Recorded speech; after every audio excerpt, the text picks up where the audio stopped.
Okay. I do have one small problem. One of my cases that I submitted, I think kind of got skipped.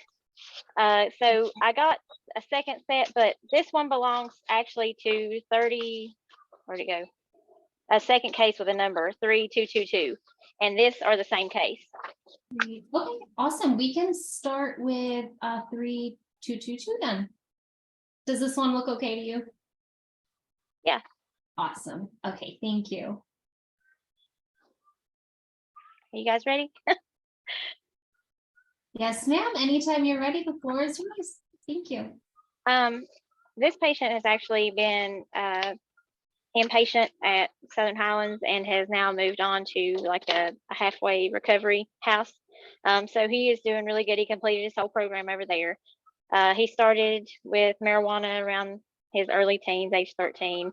And then, like most everybody else, moved on to the harder drugs as he got older. At 26, he was using fentanyl and meth and had a recent overdose. That was when he checked in for his treatment plan program. He's pretty healthy for the most part. He's got the hepatitis and vitamin D deficiency like everybody else does. He does have some issues with depression and anxiety, but after he came out of the program, from the background that I got, he's not on anything for that at this time. His labs weren't really bad. I didn't think. White blood cell count was 6.7. Hemoglobin was 14.3. Hematocrit 43. His platelets were 221. Am I moving too fast?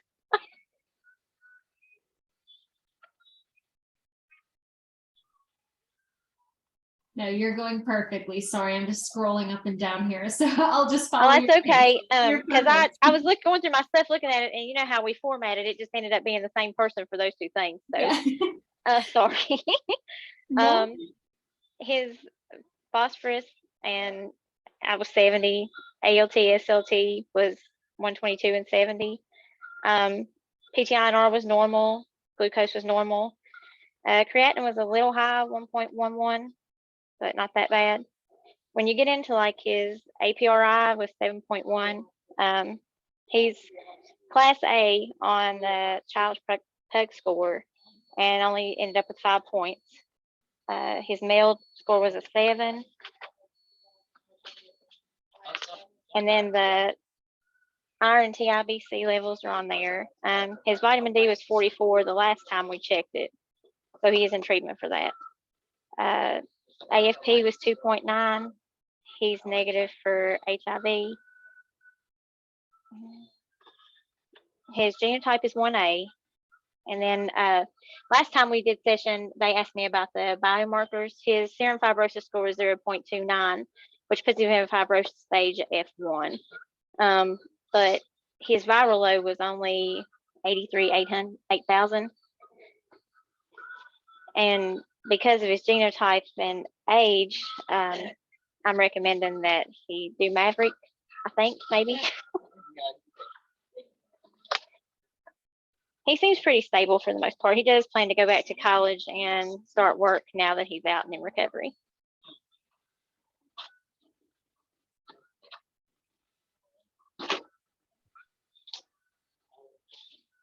Awesome. Thank you so much, Amanda. Great job as always. And please don't apologize. It was just me scrolling up and down, and I'm here to help out. So any clarifying questions from the group before we get into recommendations? Everyone's welcome to chime in, chat in, or unmute. Amanda, has he ever been treated before? No, not that we're aware of. No previous treatments. Okay, thank you. Should I go ahead, Vitra? Absolutely. Anytime you guys are ready. Thank you. And I'm going to pivot a little question to Rachel in a second, but basically, this guy's had infection for about 10 years, it seems like. No extrahepatic manifestations, no med interactions, no advanced fibrosis, but he does have some fibrosis. He already has F1, so looking for motivation to treat. He's one of these people that it's a good idea. It's genotype 1A, so you got everything on the table with regard to your agents. I like your Maverick. That's easy. remember that the low viral load can be falsely comforting. You can have people develop all sorts of different stages of advanced fibrosis, extrahepatic manifestations, et cetera, regardless of the viral load. So I don't tend to put a lot of attention on the viral load specifically. Rachel, my question for you was, is Maalox an issue? You know, it's because it's going to drop the pH some. Is that ever an issue or not really? The topical or the Tums, Maalox, stuff like that. Not with the Mavorite. It is something that we separate, like if you would use the Epclusa or the Harvoni, I believe the patient was Medicaid, so you'd be kind of limited to Epclusa here. But with the acid suppressing agents like the Tums, Maalox, those sort of OTC things, because their duration of action is so short, we can just separate those by 4 hours. So what I usually do is talk to the patients and ask them when they're using that, if there's specific times of the day with certain meals, or if they, you know, can kind of predict the types of meals and things, just so we can have a time frame to separate them. So, you know, if they say, I usually have to use my Tums or Maalox after dinner time, okay, take your Epclusa in the morning, take that at dinner time, so that you've got plenty of separation there. But the rule of thumb is just to separate them by 4 hours because of that short duration of action. Perfect. Thank you. Yeah, it's good advice. It's not one we talk about routinely. We always talk about the PPIs, but and then yeah, won't need any long-term HCC screening. As I mentioned, you should be good to go. I'd use Mavorite. It's just easiest, shortest. Good job. Thank you. And as far as the Maalox goes, honestly, with him not being inpatient, I believe that's a PRN drug they keep with Southern Highlands inpatient. So he's probably honestly just taking his vitamin D. And if anything, I bet you that's it. Because those other drugs listed are just standard that they have for everybody that comes in. Can I ask a quick question? I think his APRI was a little bit up, 0.792, I think. Is that, I think that's a little bit up. And would you just repeat that after he's treated? Yeah, I think it's more because he has some transaminitis. So I would still check about a hepatic panel about 4 weeks in, and when you repeat your viral load too, and then you could always recalculate the APRI afterwards. But I think it's just a false elevation. Okay, thanks. That's what I thought. Any other comments, recommendations?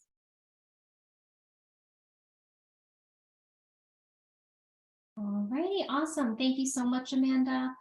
Jen, I know you actually have a patient to see around 1. Did you want to quickly knock out your case as well before we get into the other ones? Sure, if that's possible, that would be good. Absolutely. Yes, for sure. Okay, let's see. All right, does that look okay to you? Yep, looks good. So this is a 40-year-old Caucasian female with Medicaid insurance. When I was looking over this case form a few minutes ago, I was laughing because I put tattoos on forearms exam, otherwise normal. I think tattoos are actually the norm these days, but at any rate, you can see her BMI is 30 and she does have tattoos. She was diagnosed in 2018, but she couldn't, when she saw me, she couldn't remember who told her who first told her she was positive. Her main risk factor is IV drug use that started at age 22. She's in a Suboxone program now. She did use heroin 3 months ago, not intranasally or IV. That was her own slip up, and her only slip up. She feels solid in her recovery since then. Her last IV use was well over a year ago. She did get non-professional tattoos in 2018. She's had one partner who had Hep C. I didn't document when that was. No blood transfusion. Her boyfriend was with her the day I initially saw her. He was supportive and is sober, so that is good for her recovery. She's had a tubal. She has abused alcohol in the past. I don't remember when the last time she used, but it was so long ago that she really didn't identify that as even a problem, a temptation, or a risk. She's otherwise healthy, but she does have myalgias and arthralgias. She attributes that to partly due to an MVA she had. I didn't document the date here. It has some chronic neck pain, but I told her that possibly it could be from the Hep C or aggravated by the Hep C. She uses occasional ibuprofen across the counter. She is on buprenorphine and Wellbutrin. So I can't remember.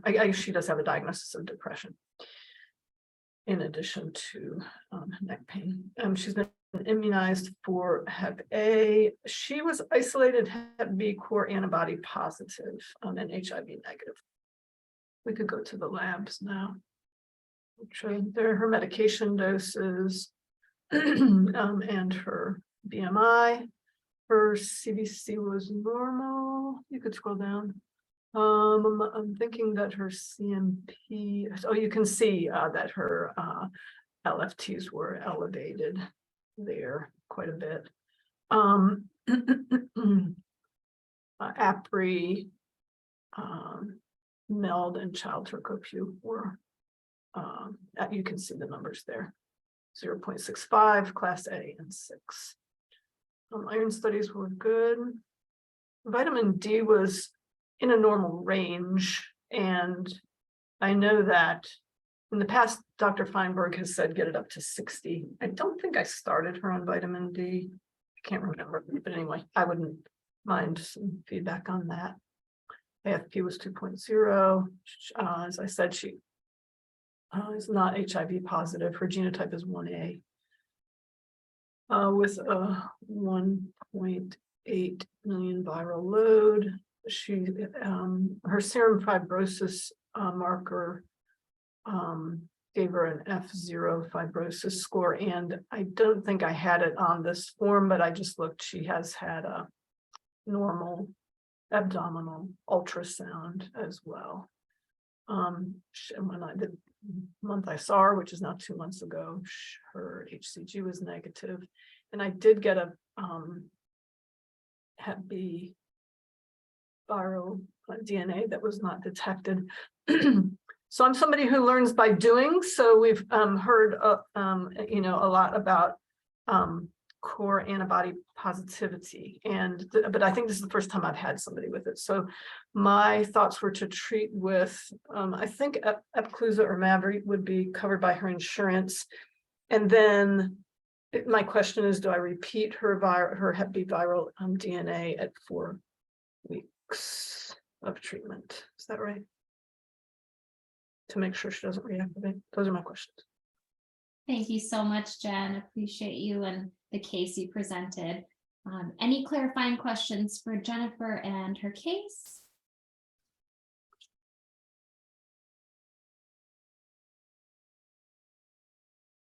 And any recommendations about this case? Kaylee, Dr. Bill. I'll take her. We're going to just go back and forth.